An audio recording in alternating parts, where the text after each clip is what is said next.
Fellas, what is up? It is Ajax here with more Rattle Can Shenanigans, and in this video, I will be covering my progress on the Chevy Truck Month build. Now, as you can see here, I've got it up on wheels. Granted, these aren't the final wheels; those are still being worked on. But in order to show you where I'm at, I mocked up the rear here. So we've got a full-blown rolling chassis. The engine that I have is now mounted and secured in place. So the chassis, the frame is all taken care of at this point.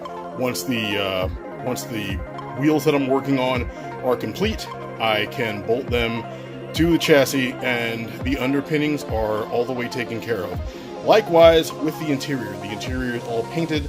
Once again, I'm going to be going with an ivory interior, as you can see here.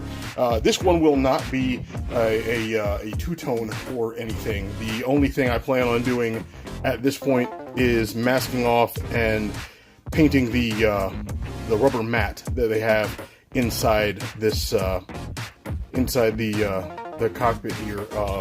I just want to paint that flat black to signify the carpet on both the floor and up against the firewall. And once that's done, I'm going to call it good. The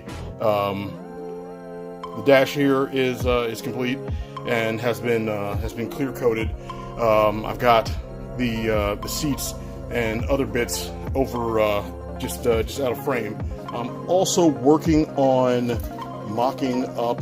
Well, not mocking up. I'm sorry. I'm working on crafting a steering column. So I've been cutting and chopping away with styrene rod to make a steering column, because I didn't have a steering column for the interior, and I did not have a steering wheel. Luckily, as I said in my last video, the 37 Ford actually affords me a couple of steering wheels. So I've robbed one from this kit, and I am going to be putting it here in the truck. The body is off to the side. It's actually drying as it's received its final clear coat. I'll be letting that dry over the next couple days, and then apply the pardon me, apply the final bit of buffing and polishing to it, and then the smattering of bare metal foil and Molotow chrome pen that I'll need to take care of for the exterior of the truck.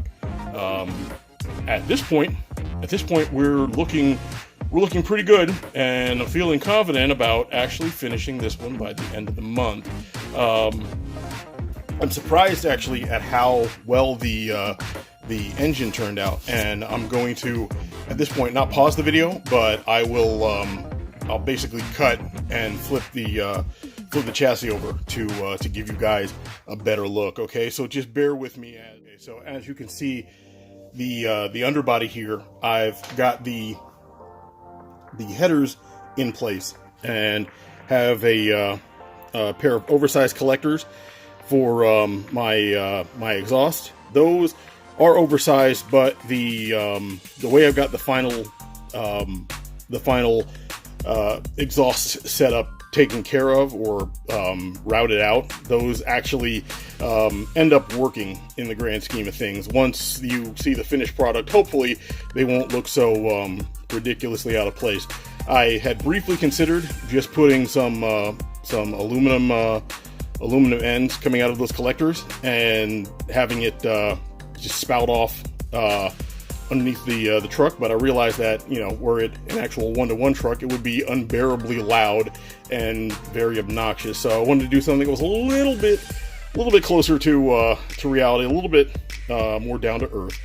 Flip this over again, let you see the 454 that we've got here.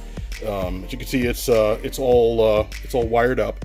Do need to go back and come on, back and focus. Yeah, focus. Come on, there we go. Yeah, as you can see here, I do need to go back and touch up a couple spots with more glue, as the injector setup there on top of the engine has come undone here. So I'll be gluing that into place before I put the rest of the engine together and move on to final assembly. The other thing that I'll have to do is I've got an electric fan that I'll be using in lieu of the actual fan on my pulleys here, because frankly there is not enough room under the hood to make this work with the current radiator and fan setup. With this engine, it takes up just a little bit more space inside than the 283 that it comes with, I believe. So that's that with the engine. All in all, it came together really, really well. So I certainly can't complain about having hit snags in the construction or assembly process, because, like I said, it kind of fell together, and I count myself actually pretty lucky that I didn't have to do any major kind of surgery outside of creating new motor mounts to get the engine to sit in place. But yeah, that's where we're at with the frame and chassis and everything.